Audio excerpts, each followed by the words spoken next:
Praise the Lord. I greet you very good morning in the precious name of our Lord and Savior Jesus Christ. మన ప్రభువును రక్షకుడైన యేసుక్రీస్తు నామంలో మీ అందరికీ శుభాలు తెలియచేస్తున్నాను. ఎలా ఉన్నారు? మీరంతా బాగున్నారా? ఈరోజు దేవుని వాగ్దానం ధ్యానం చేద్దాం. యెహెజ్కేలు గ్రంథము 34వ అధ్యాయము 16వ వచనము. తప్పిపోయిన దానిని వెతికెదను. హల్లెలూయా. ఒక 1 రూపీ కాయిన్ పడిపోయింది అనుకోండి, దాన్ని అంతలా వెతకం. అదే గోల్డ్ చైన్ కానీ అంతకన్నా విలువైన వస్తువు కానీ పడిపోతే దాన్ని చాలా శ్రద్ధగా వెతుకుతాం. దేవుని దృష్టిలో మనం విలువైన వారం కాబట్టే, దేవుడు మనల్ని చేశాడు కాబట్టే ఆయన మానవ శరీరాన్ని ధరించుకుని ఈ లోకానికి వచ్చి మన కోసం రక్తం కార్చి తన ప్రాణాన్ని పెట్టారని.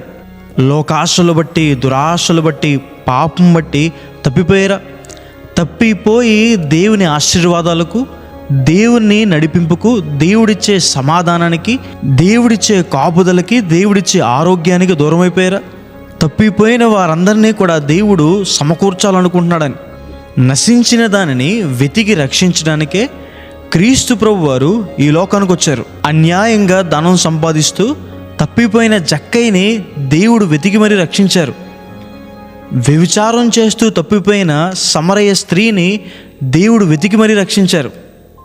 కీర్తనల గ్రంథం 23వ అధ్యాయంలో చెప్పినట్టు దేవుడు మనకి కాపరిగా ఉంటారని. ఆయన మనకి కాపరిగా ఉన్నప్పుడు ఏ కొదువ ఉండదు. పచ్చిగల చోట్లకు, శాంతికరమైన జలముల యొద్దకు ఆయన మనల్ని నడిపిస్తాడు. అంటే సమృద్ధితో, శాంతితో, సమాధానంతో, ఆనందంతో దేవుడు మనల్ని నింపుతాడు. 100 గొర్రెలున్న కాపరి తప్పిపోయిన ఒక గొర్రె కోసం 99 గొర్రెలను విడిచిపెట్టి మరి ఎలా అయితే వెతుకుతాడో, క్రీస్తు ప్రభువు కూడా మనల్ని అలాగే వెతుకుతున్నారని. మనం తిరిగి దేవుని దగ్గరికి వస్తే దేవుడు ఎంతో సంతోషిస్తారని. కొంతమంది సత్యం విషయంలో తప్పిపోతున్నారని. సత్యం అనగా క్రీస్తు ప్రభువారే సత్యమై ఉన్నారని, క్రీస్తు ప్రభువారు దేవుడు కాదనుకుంటున్నారని. అయితే బైబిల్ సెలవిస్తుంది, క్రీస్తు ప్రభువారు నిజమైన దేవుడు, జీవం గల దేవుడు, సర్వాధికారి అయిన దేవుడు. కొంతమంది విశ్వాస విషయంలో తప్పిపోతున్నారని. ఆయన మీద విశ్వాసం లేకుండా ఎవ్వరూ కూడా దేవునికి ఇష్టలుగా ఉండలేరు. ఆయన యొద్దకు వచ్చేవారు ఆయన ఉన్నాడనియు ఫలం దయచేస్తాడని నమ్మాలని దేవుని వాక్యం సెలవిస్తుంది. విశ్వాసంతో దేవుని దగ్గరికి వచ్చిన ప్రతి ఒక్కరూ కూడా గొప్ప ఆశీర్వాదాలు, అద్భుత కార్యాలు పొందుకున్నారు. అవిశ్వాసులు దేవుని నుంచి ఎటువంటి ఆశీర్వాదం పొందుకోలేకపోయారు. కొంతమంది దేవుని వాక్యం విషయంలో తప్పిపోతున్నారని. దేవుని వాక్యం చదివే విషయంలో, వినే విషయంలో, అనుసరించే విషయంలో తప్పిపోతున్నారని. దేవుని వాక్యం జీవాహారం. ఈ లోకంలో మనం బ్రతకడానికి ఆహారం ఎలా అయితే అవసరమో, మనం దేవుని కోసం జీవించాలంటే మనకి దేవుని వాక్యం అంత అవసరం.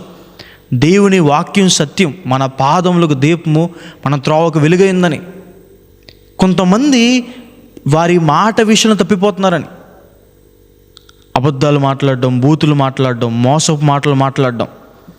బైబిల్ సెలవిస్తుంది, చిన్న నిప్పు అడివంతటిని కూడా ఎలా తగలబెట్టేస్తుందో, ఒక చెడ్డ మాట మన జీవితాన్ని కూడా అంతే పాడు చేస్తుందని. మంచి రోజులు చూడాలనుకున్న వారు మంచి మాటలే మాట్లాడాలని. ఈరోజు ఎక్కడ తప్పిపోయామో అన్న విషయాన్ని మనం దేవుని దగ్గర ఒప్పుకుంటే దేవుడు మనల్ని సమకూరుస్తాడు, మన జీవితంలో గొప్ప కార్యాలు చేస్తాడు. ఒక ప్రాంతంలో నది దగ్గర ఒక కుటుంబం నివసిస్తూ ఉండేది. దాంట్లో ఉన్న చిన్న కుమారుడు పేపర్స్తో బోట్స్ చేసి ఆ నదిలో ఆడుకుంటూ ఉండేవాడు.